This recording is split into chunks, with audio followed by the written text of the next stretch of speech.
Hello धुरंधरो, नमस्ते, राम राम। मैं हूं अमित चौधरी। स्वागत है आपके अपने YouTube चैनल अमित सर जी के में। तो आज 5 जनवरी है और डेली करंट का तहलका हर रोज की तरह सुबह 6 बजे मेरी क्लास प्रेजेंट हो जाती है। हिंदी इंग्लिश दोनों में मेरी क्लास होती है और मोस्ट इंपोर्टेंट जो कि 10 से 12 क्वेश्चन करवाता हूं, वो सभी के सभी इंपोर्टेंट क्वेश्चन होते हैं जो हर पेपर में पूछे जा सकते हैं, जिस भी पेपर की आप तैयारी कर रहे हो। ठीक है, तो शुरू करते हैं। जैसा कि मैं हर रोज की तरह अपने भाई को बताता हूँ, जो भी भाई बहन जैसे कि एसएससी जीडी के पेपर जो होने वाले हैं, उनमें डेली करंट का मतलब करंट अफेयर से 101% क्वेश्चन पूछे जाएंगे और मैं आपको एनालिसिस भी करके दिखाऊंगा। ठीक है, सीटेट के पेपर चल रहे हैं, किसी भी कोई भी बच्चा डिफेंस से रिलेटेड जो भी तैयारी कर रहा है उनके लिए मोस्ट इंपोर्टेंट क्लास हो जाती है मेरी डेली करंट का तहलका। ठीक है, सुबह 6 बजे मेरी क्लास ये रेडी हो जाती है। तो सबसे पहले हम करेंगे जनवरी के, जो कि मोस्ट इंपोर्टेंट है। मैंने कल एक विश्व ब्रेल दिवस जो कि मैंने क्वेश्चन आज डाला हुआ है, उसको प्रॉपर तरीके से कवर करते चलेंगे क्वेश्चन के थ्रू। ठीक है,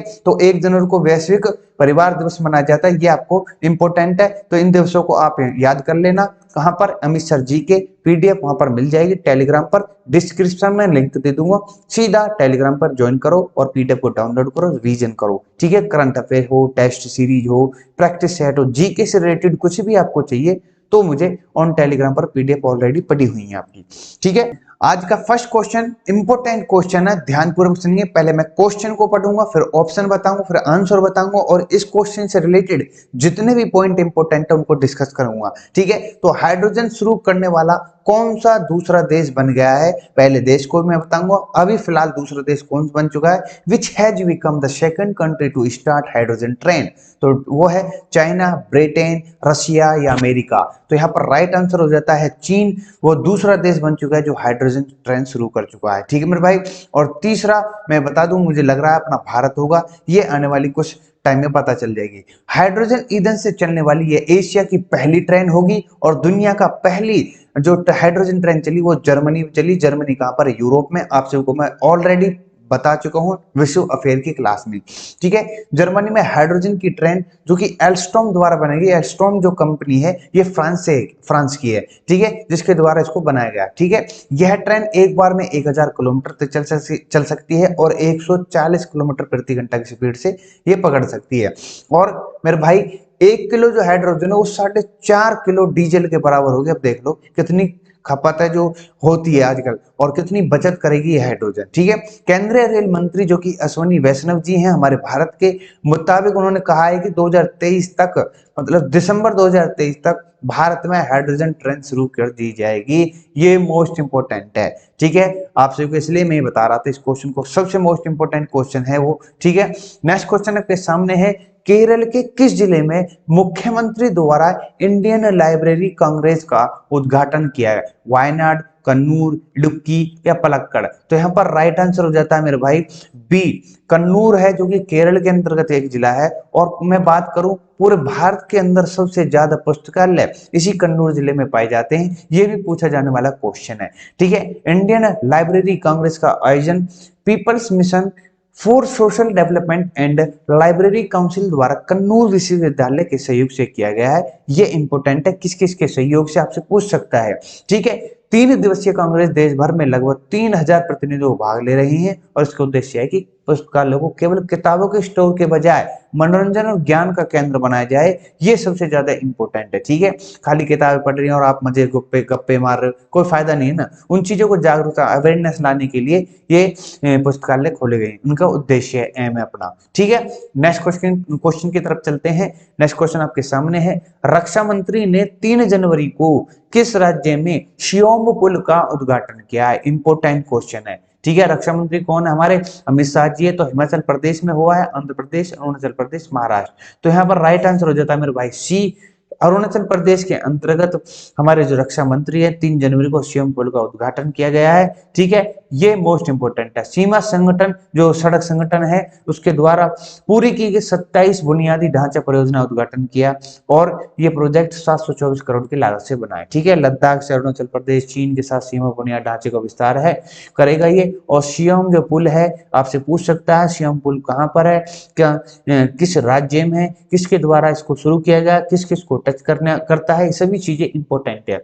तो शियोम नदी कर किस नदी के किनारे है? ठीक है, तो सियोम नदी पर बना अत्याधुनिक 100 मीटर लंबा क्लास 70 स्टील और सुपर स्ट्रॉ सियोम पुल है ये, ठीक है।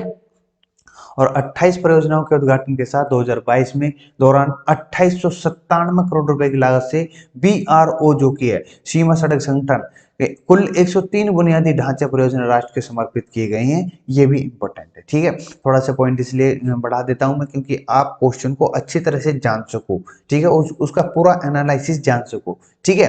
राष्ट्रपति द्रौपदी मुर्मू ने किस शहर में संविधान पार्क का उद्घाटन किया है? कानपुर, जयपुर, वाराणसी, अयोध्या। आप सभी को पता होगी ये हमारी भारत की पहली आदिवासी राष्ट्रपति है जो कि उड़ीसा से बिलोंग करती है, ये भी आपको पता होना चाहिए। तो ये जयपुर यहाँ पर राइट आंसर हो जाता है। जयपुर के अंतर्गत हमारे राष्ट्रपति जो हैं उनके द्वारा जयपुर शहर में संविधान पार्क का उद्घाटन हुआ है, ठीक है। तो ये 3 जनवरी को हुआ था द्रौपदी मुर्मू जी द्वारा, और राजस्थान का ही एक जिला है। और यहाँ पर राजभवन जयपुर में संविधान पार्क, मयूर स्तंभ, राष्ट्र ध्वज स्तंभ, महात्मा गांधी, महाराणा प्रताप की प्रतिमाओं का उद्घाटन किया गया है। किसके द्वारा? राष्ट्रपति द्रौपदी मुर्मू के द्वारा। राजस्थान देश का पहला राज्य बन गया है जहां आम लोगों में संवैधानिक जागरूकता पैदा करने के लिए राजभवन में संविधान पार्क स्थापित किया गया है। तो ये क्वेश्चन उठ सकता है, ठीक है। 4 जनवरी को राष्ट्रपति मुर्मू राजस्थान के पाली में शुरू होने वाले भारत के स्काउट्स एंड गाइड्स 18वें राष्ट्रीय जौबरे का उद्घाटन करेंगी। ये भी आपसे पूछा जा सकता है क्वेश्चन, ठीक है। तो नेक्स्ट क्वेश्चन आपके सामने है, देखो ये इंपोर्टेंट क्वेश्चन है, ध्यानपूर्वक सुनो। कौन कैप्टन, मतलब किस महिला को या फिर किस कैप्टन को सियाचिन ग्लेशियर में, ये थोड़ा क्वेश्चन गलत हो गया, ठीक है। तो किस कैप्टन को सियाचिन ग्लेशियर में ऑपरेशन रूप से तैनात होने वाली पहली महिला अधिकारी बन गई हैं? तो यहाँ पर शिवा चौहान है, भावना कांत है, शिवांगी सिंह है, जोया अग्रवाल है, ठीक है। तो यहाँ पर राइट आंसर हो जाता है मेरे भाई ए, शिवा चौहान है जो कि सियाचिन ग्लेशियर में ऑपरेशन रूप से तैनात होने वाली पहली महिला अधिकारी बन चुकी हैं कैप्टन के रूप में, ठीक है। मैंने लिखा भी हुआ है, Shiva Chauhan fire and fury corps की अधिकारी हैं, उन्हें सियाचिन ग्लेशियर कुमार पोस्ट पर तैनात किया गया है, ठीक है। ये सभी चीजें इंपोर्टेंट है। और बात करूं ऑपरेशन मेघदूत के तहत भारतीय सेना ने 1984 में पूरे सियाचिन ग्लेशियर को अपने नियंत्रण में ले लिया था। और 1984 की बात करूं, भारत पाकिस्तान के सियाचिन ग्लेशियर पर 27 सैन्य उपस्थित बनाए रखेगी। ये किसके अंतर्गत हो? ऑपरेशन मेघदूत। ऑपरेशन मेघदूत किस किस के बीच होता है? भारत के और पाकिस्तान के बीच सियाचिन ग्लेशियर को लेकर के, ठीक है। चलो नेक्स्ट क्वेश्चन पर चलते हैं। नेक्स्ट क्वेश्चन आपके सामने, जिस दिवस की मैं बात कर रहा था आपसे, वो आपके सामने, जो कि 4 जनवरी को मनाया जाता है, विश्व ब्रेल दिवस, ठीक है। अब ये होता क्या है मैं अभी समझा दूंगा। 4 जनवरी को उसको प्रॉपर तरीके से इसके मनाया जाता है। और विश्व ब्रेल दिवस का मतलब होता है जो अंधे हैं, ठीक है, जो दृष्टिहीन लोग हैं, आंशिक रूप से दृष्टिहीन लोग को मानवाधिकार के लिए संचार के साधन के रूप में ब्रेल महत्व के बारे में जागरूकता बढ़ाने के लिए मनाया जाता है, ठीक है। विश्व ब्रेल दिवस 2019 से मनाया जा रहा है। नवंबर 2018 में संयुक्त राष्ट्र महासभा ने 4 जनवरी को विश्व ब्रेल दिवस के रूप में घोषित किया गया है, ठीक है। तो ब्रेल का नाम है 19वीं सदी के फ्रांस में आविष्कारी कौन? लुई ब्रेल के नाम पर पड़ा है। ये इंपॉर्टेंट है, ये याद कर लेना, ठीक है। लुई ब्रेल का जन्म 4 जनवरी 1809 को फ्रांस के रहने वाले थे, ठीक है। सभी चीजें जो भी मैं डिस्कशन कर रहा हूं मेरे भाई, जितने भी पॉइंट के अंतर्गत जो भी जिस पर बिल्कुल नोट कर देता हूं, वो क्वेश्चन इंपॉर्टेंट है। क्या पता है एग्जामिनर इससे रिलेटेड ये पूछ ले, ठीक है। नेक्स्ट क्वेश्चन आपके सामने है, भारत जनवरी 2023 में किसका नेतृत्व संभालने जा रहा है? APPU, अभी मैं आपको बता दूंगा इसके बारे में प्रॉपर तरीके से। यह है एशियन पैसिफिक पोस्टल यूनियन है, जिसके अंतर्गत 32 ऐसे देश होते हैं और अपने भारत के अंतर्गत यह संसद कुल मिलाकर सदस्य बन रहा है और अध्यक्षता करेगा, कुल मिलाकर इसका नेतृत्व करेगा, लीड करेगा अपना भारत APPU को, ठीक है। तो डॉक्टर विनय प्रकाश पूर्व सदस्य कार्मिक सेवा बोर्ड 4 साल के कार्यकाल में APPU का महासचिव का पदभार ग्रहण करेंगे और महासचिव APPU की गतिविधियों को नेतृत्व करेंगे, ठीक है। इस एशियाई प्रांत क्षेत्र के 32 सदस्य देशों का एक अंतर सरकारी संगठन होगा और इसका मुख्यालय सुन लो इंपोर्टेंट है, बैंकॉक थाईलैंड, जहां का थाईलैंड के अंतर्गत है। थाईलैंड वही है सफेद हाथियों का देश। इसका उद्देश्य है कि सदस्य देशों के बीच डाक संबंधों का विस्तार और सुधार करना। उद्देश्य डाक सेवाओं के क्षेत्रों को सहयोग को बढ़ावा देना। ये सभी चीजें जितने भी मैं रिलेट करके पढ़ाता हूँ इंपॉर्टेंट क्वेश्चन के साथ, ये सभी चीजें इंपॉर्टेंट होती हैं। ठीक ठीक मेरे भाई, ये इंग्लिश में मैं आपके सामने प्रोवाइड कर ही देता हूँ। नेक्स्ट क्वेश्चन आपके सामने है, पिछले दो दशक का मतलब 20 सालों में पहली बार ऐसा हुआ है कि किसी राज्य में किसी गेंडे, मतलब किस राज्य में किसी गेंडे का शिकार नहीं हुआ। अब तक हर साल कोई ना कोई गेंडा शिकार कर लेता था, जो कि अवैध है। ये गेंडे कहाँ पाए जाते हैं, एक सींग का गेंडा कहाँ पाया जाता है, वही आप सभी को पता होगा, असम के अंतर्गत।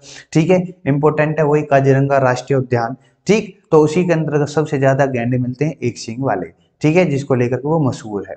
तो हेमंत बिस्वा शर्मा जो कि मुख्यमंत्री, घोषणा की है कि 2022 में असम में किसी गैंडे का शिकार नहीं किया गया, और 2000 के बाद ये पहली बार हुआ है जहां पर असम में गैंडे का किसी का प्रकार से घटना नहीं हुई है, शिकार नहीं हुआ। तो भारतीय गैंडे मुख्य रूप से ब्रह्मपुत्र घाटी, उत्तर बंगाल के कुछ हिस्सों पर दक्षिणी नेपाल में पाए जाते हैं। जो WWF है उसके अनुसार बता दूं तो जंगल के लगभग 3700 भारतीय गैंडे हैं, और अकेला काजीरंगा राष्ट्रीय उद्यान जो है KNP, जिसको शॉर्ट फॉर्म में बोला जाता है, 2613 गैंडे इसी राष्ट्रीय उद्यान के अंतर्गत पाए जाते हैं। ठीक है, जिसको लेकर के काफी हद तक लोग इनको देखने भी जाते हैं, एक सींग वाले गैंडे को। ठीक है, और ये बहुत ही ज्यादा मात्रा में प्रचलित भी है राष्ट्रीय उद्यान।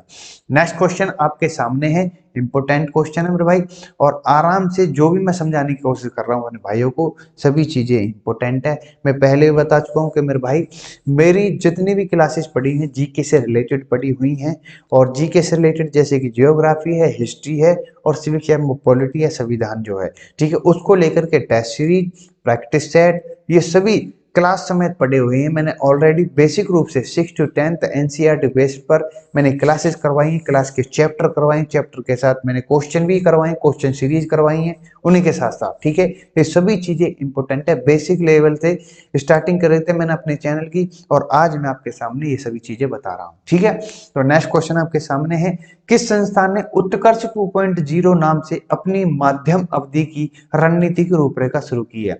HDFC, RBI, BOI, SBI। तो आप सबको पता होगी, RBI जो है रिजर्व बैंक ऑफ इंडिया के द्वारा उत्कर्ष 2.0 या 2.0 का उद्घाटन मतलब लॉन्च किया गया है, इसको प्रॉपर तरीके से नाम दिया गया है। तो यह 2023 से 2025 की अवधि के लिए भारतीय रिजर्व बैंक की मध्यम अवधि के रणनीतिक रूपरेखा उत्कर्ष 2.0 या 0 नाम से RBI गवर्नर जो कि शक्तिकांत दास हैं, अब कौन से नंबर के गवर्नर है ये इन कमेंट मुझे बताना।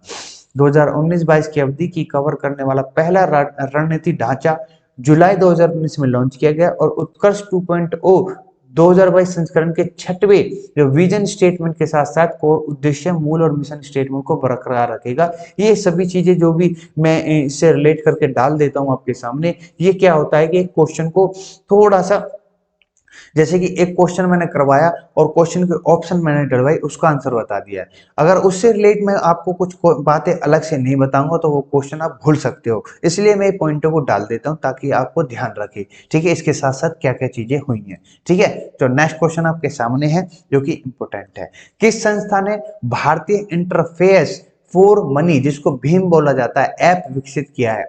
WHO, BRICS, NP, CI, NTPC। तो सिंपल आंसर है NPCI, जो कि भारतीय राष्ट्रीय भुगतान निगम है, इंग्लिश में बता दूं तो national payment corporation of India.